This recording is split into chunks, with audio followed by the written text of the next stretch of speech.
अभी फिलहाल जो है वो स्वास्थ्य मंत्री तेजस्वी यादव हैं, जो कि डिप्टी सीएम भी हैं। जगह जगह पीएमसीएच पर, एनएमसीएच पर छापेमारियां और एक जो हीरोइज्म वाला पूरा मोड है वो कई जगह पर दिखाने की कोशिशें होती हैं। यहाँ क्यों पीआईएल डालना पड़ रहा है? मैं वही चीज आपको बताना चाह रहा था। देखिए, मैं कहता हूं कि चीजें, कहते हैं, कहावत है कि हाथी के दांत दिखाने के कुछ और, खाने के कुछ और निश्चित बात है कि जो दिखने वाले दांत है उससे खाना तो नहीं हो पाता। ये तो एक उदाहरण है, अस्वस्थ दिखता है। सवाल यह है कि जब इतना डेवलप नहीं था बिहार, जिन दिनों आप कहते हैं कि जंगल राज था, उससे पहले भी चले जाइए, उन दिनों भी हमारा एक गांव है जो अदौड़ी खोड़ी पाकर मैं आपको बोलता हूं, उन दिनों हमारे यहाँ स्वास्थ्य केंद्र हुआ करता था, प्राथमिक स्वास्थ्य केंद्र। 90 डिसमिल जमीन है उसके बाद। 90 डिसमिल बोले तो 1 एकड़ आसपास, 1 एकड़।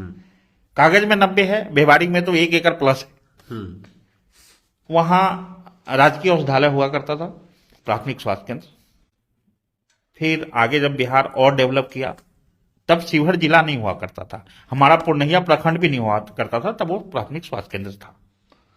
फिर जब थोड़ा सा बिहार डेवलप किया, शिवहर जिला बना, तो प्राथमिक स्वास्थ्य केंद्र उप स्वास्थ्य केंद्र हो गया। अच्छा, ठीक है।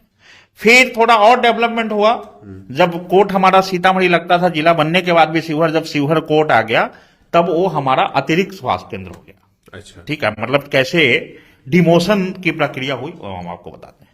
अब हुआ कि भाई जब ये हुआ तो प्राथमिक स्वास्थ्य केंद्र कहाँ है, तो पता लगा कि एक डीएम साहब आए थे और उन्हें लगा कि नहीं, किसी को ठेकेदार बना देना है या यहां बन जाए, उन्होंने बनवा दिया। बोला कोई दिक्कत नहीं। 2010 में एक प्राथमिक स्वास्थ्य केंद्र बना। अभी आपने सुना होगा कि मुख्यमंत्री महोदय ने कहा कि बिहार के जितने प्राथमिक स्वास्थ्य केंद्र हैं उनको हम सामुदायिक स्वास्थ्य केंद्र में कन्वर्ट करेंगे, मतलब अपग्रेड करेंगे। ठीक है, मुख्यमंत्री की घोषणा अच्छी है। अब मुख्यमंत्री तो ग्राउंड पे नहीं देखता, और ना ही किसी विभाग का प्रधान सचिव ग्राउंड पे देखता है। वहां देखने के लिए सिविल सर्जन है और अमला है, स्वास्थ्य विभाग का अमला है। हमारे यहाँ के सिविल सर्जन जो उस समय तत्कालीन थे, उन्होंने एक पत्र स्वास्थ्य विभाग को लिखा, प्रधान सचिव को, कि हमारे पास प्राथमिक स्वास्थ्य केंद्र में मात्र 67 डिसमिल जमीन है, जिसमें 60 के आसपास में बिल्डिंग बनी हुई है। तो हमारे पास इस बिल्डिंग को बनाने के लिए 60 डिसमिल जमीन और चाहिए, 60 मीटर बाई 40 मीटर का, जो कि हमारे पास उस जगह पे उपलब्ध नहीं है। तो जो पहले के स्वास्थ्य केंद्र हुआ करते थे अदौड़ी, वहां 90 डिसमिल जमीन है, खाली है, वहां पे निर्माण करा दिया जाए। उनके इस अनुरोध को ताक पे रख के, बिना किसी लिखित आदेश के, वहां स्थानीय स्वास्थ्य अमला ने एक डिसीजन लिया कि जो 2010 में बनी हुई भवन है करोड़ों की लागत से, उसको तोड़ के उसी पे बना दिया जाए 3 मंजिल का। ठीक है। तो सवाल यह है, और जब मैंने आरटीआई के माध्यम से पता किया, जब मैंने डिटेल निकाला, तो पता लगा कि वो बिल्डिंग अभी हैंड ओवर भी नहीं हुई है। वो अलग बात है कि 10 साल से वहां पीएससी चल रहा है। मैंने कहा कि जो बिल्डिंग, जो भवन करोड़ों की आपको हस्तांतरित ही नहीं है, आप उसको तोड़ने का आदेश को ऐसे दे सकते हो?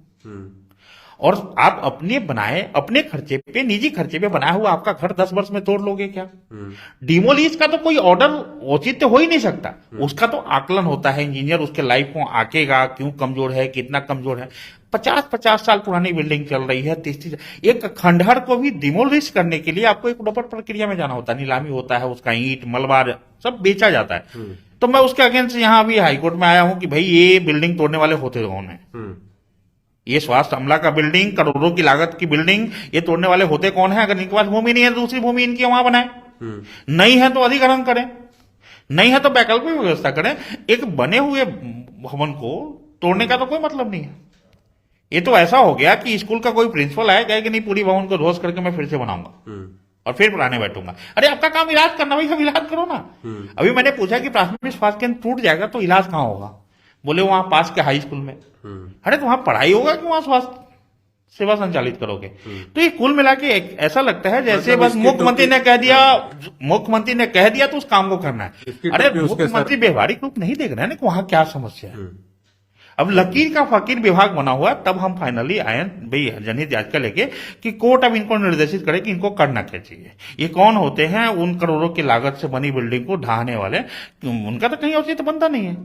अब विभाग जाके उनको लगा है, उनकी गलतियों का एहसास हो रहा है। अब वो लोग मतलब सेटलमेंट की बात कर रहे हैं कि आप कंप्लेन वहां पर लें। इस पे कंप्लेन होता क्या है वहां पर? आप कोर्ट में आके बोल दो मैं वहां बनाने के लिए तैयार हूं, कोर्ट कोई आपको सजा तो करने जा नहीं रही।